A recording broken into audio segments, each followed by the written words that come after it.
Welcome to the Joy Lab podcast, where we help you uncover and foster your most joyful self.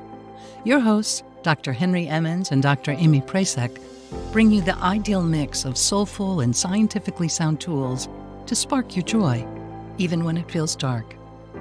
When you're ready to experiment with more joy, combine this podcast with the full Joy Lab program over at joylab.coach. Hello, I'm Henry Emmons, and welcome to Joy Lab. And I'm Amy Prasek. Here at Joy Lab, we infuse science with soul to help you build your resilience and uncover your joy. And today, we are talking about hope, which is our element for May, our element of joy. And we are talking about this outside-in approach to hope. So let me explain that briefly. By that, I mean that we can boost our own hope, the hope we have for our own growth and resilience, by being hopeful for the world around us. And just to be clear, hope matters for mental health. There's so much data on that. We're not going to get into all that evidence. But, having this very realistic, hopeful perspective is nourishing. And it benefits absolutely nearly every aspect of our well-being. So there's three things we want to dig into for this episode. I'll lay them out right now, and then we're going to kind of dig into them. First, maybe my favorite, you can be a pessimist and a hopeful person. Why do you like that so much, Amy? Because I'm a pessimist and a hopeful person. Trying to affirm my pessimism. Second, this is not toxic positivity. Another one of my favorite topics. So we are talking about a general sense of hope for our planet, all the creatures on it, including us humans. Third, our outer hope can be a mirror of our inner hope. I look forward to getting into all of this. Yeah, let's do it. So I'm going to start by bringing up one of the best known studies that, at least that I think, that was ever done in psychology. And this is on what's called learned helplessness. Ironically, one of the researchers was a founder of positive psychology, probably the best known, Martin Seligman. Now, this study sounds truly terrible. They gave electric shocks to dogs, and no matter what the dogs did, they could not escape the shock. So they learned to be helpless. Now, later, when the dogs were able to prevent the shocks, they didn't even try because they had learned to feel helpless, as if there was nothing they could do to change their really bad circumstances. Now, this concept of learned helplessness is often linked to depression, although I think it's a little hard to say which comes first, the depression or that sense of helplessness. The same psychologist, Martin Seligman, later developed a theory that he called learned hopefulness as an antidote to depression. The idea, which we believe in here in Joy Lab, is that hope is a skill that can be learned, a very helpful skill, as Amy pointed out. The research is unequivocal about this, because with it, we can participate in creating our future. In other words, having hope gives us a say in how things turn out. We still can't control things, obviously, but with hope, we at least believe that we can have some influence on the outcome for the better. So with that belief as a foundation, we can develop other skills, just like we do in resilience training or in the Joy Lab program, to be able to face whatever emotion, whatever stress, whatever loss comes our way, and still be able to maintain some access to joy. Yeah. I'll just give an immediate example of hope as well. The evolved ethical rules in research. There's still garbage studies that abuse animals for no reason. Take makeup or household products, for example. But we have gotten better. We've come a long ways from that terrible study on learned helplessness. So there's hope right there. And room for improvement as well. They coexist. And there's something to that, just as you're describing hope, I think, Henry, that's really important. There's something about autonomy and agency that comes with hope that I think is really interesting. I love that term, learned hopefulness. That's it. It's a skill we can all train. We can step into our agency, into some autonomy, even pessimists. So let's touch on that first point. I am what some folks would call a pessimist. I actually consider myself having a healthy survival bias. That's my term to describe myself. Sounds better. I'd love to get into that in a future episode as well. Why I think the optimist versus pessimist sort of classifications actually don't mean a whole lot. They're sort of poorly defined, operationally defined. We also touched on this in a previous episode, Henry, when you discussed temperament. I think that's very helpful. And I'll link to that in the show notes. Anyway, a pessimist might have a first thought that pops up in response to something they see, some media or someone doing something right in front of them. They probably will jump to a negative thought, but then what? And that's what learned hopefulness, that's where our work in Joy Lab comes in, right? We can practice awareness of our thoughts, creating space between our thoughts and our reactions. So we aren't just letting random or biased or false thoughts pull us around all day into a pit of despair. And I've absolutely been there. If I let my survival bias run wild, if I let those more negative, pessimistic thoughts go crazy, then it absolutely trashes my hope. But I don't have to let that happen. I have agency. I can train like we do in the Joy Lab program. I can train my hope muscles so that even if my first thought is that the situation is garbage and I will never see my way out, then I can step back. I can appreciate my survival bias as a tool that's trying to help me stay safe and help others stay safe. And then I can see what the situation really is. And with the knowledge that I am a resilient person, right? We all are. And then hope can make its way in. So I consider myself an optimist. The very fact that I say that tells you that I'm probably an optimist. Yep. But, this is similar to what you were saying earlier, Amy. I actually believe that we are all optimists and we are all pessimists. It kind of just depends on the day, or on our circumstances, or who knows what variables. But both of those things are in us. Like so many things, the question is, which one do we feed the most? What are we practicing the most? Thinking like a pessimist or like an optimist? It's true that some of us are more prone to having negative ruminations than others. And I think that has to do with temperament, hardwiring, our mind-body type. But we all do ruminate from time to time.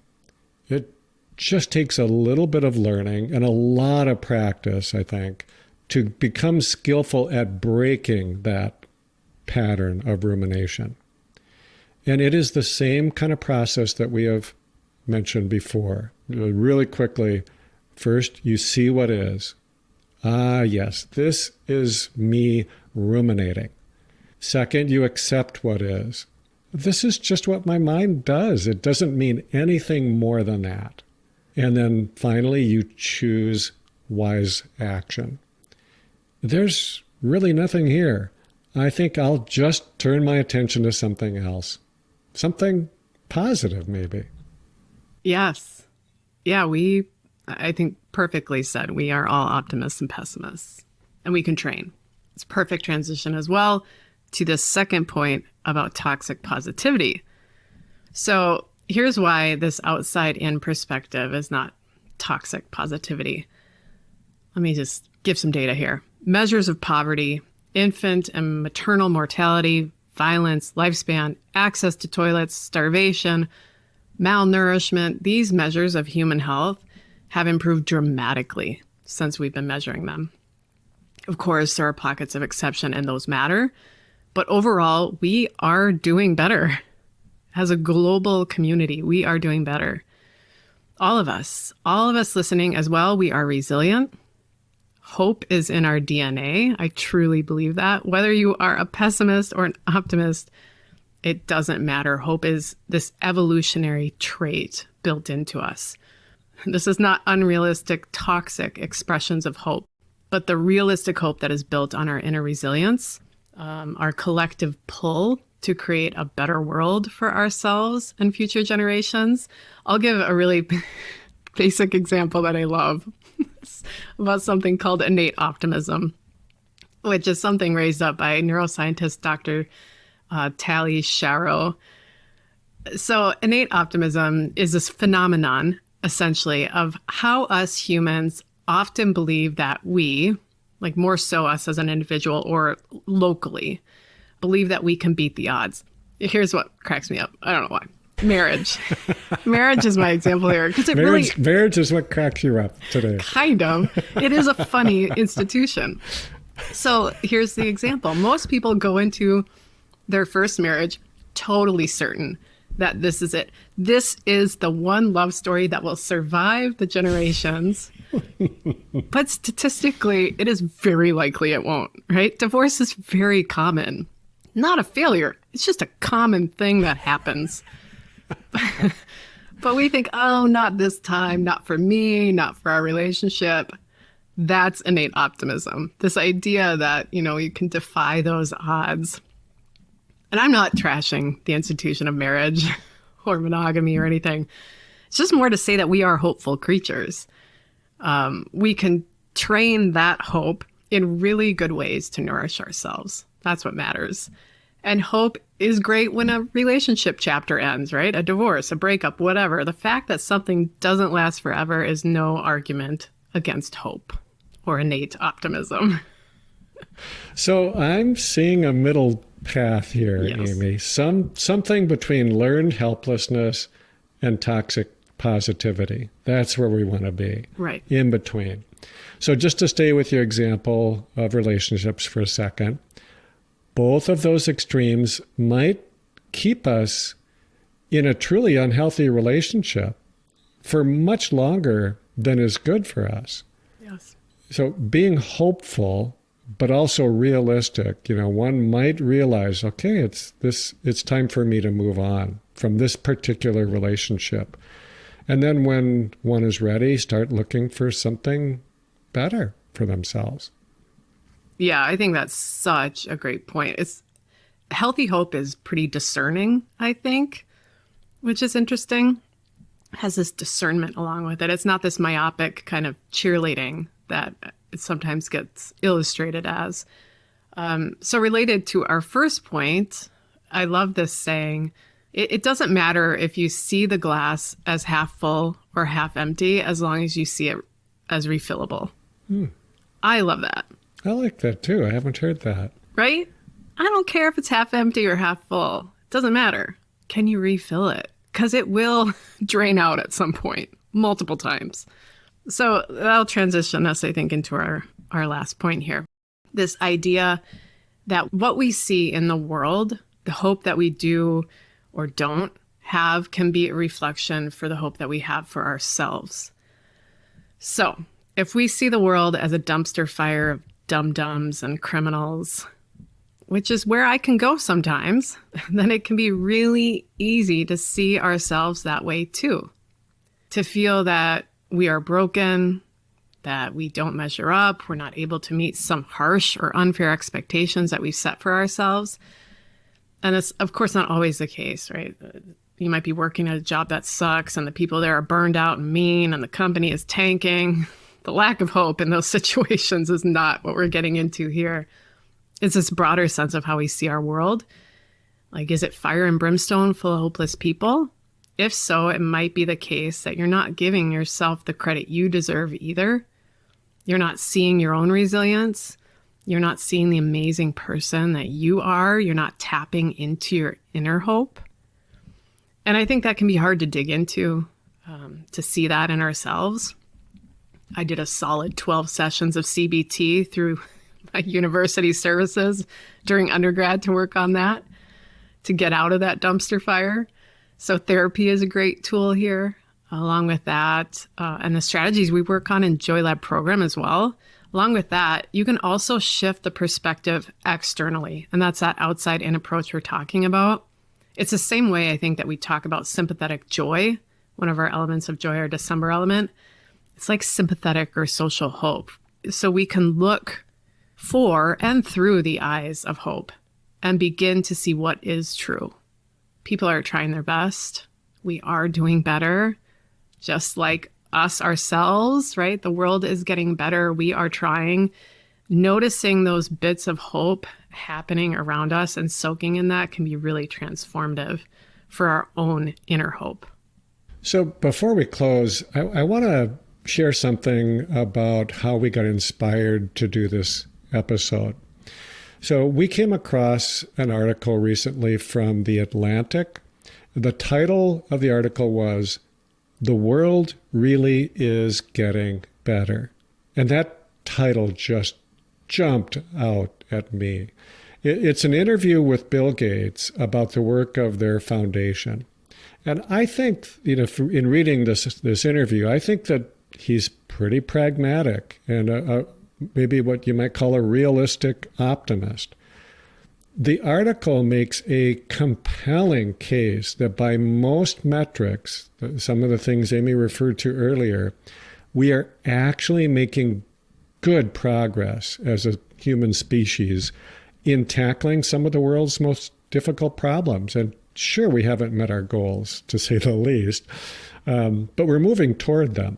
That's the point. We are moving toward them.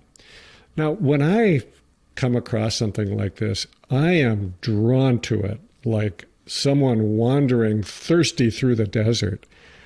I just want to hear something good, please, and let it be real. Like so many of us these days, I am finding it harder to remain hopeful, frankly. There is just so much. And it feels insurmountable at times.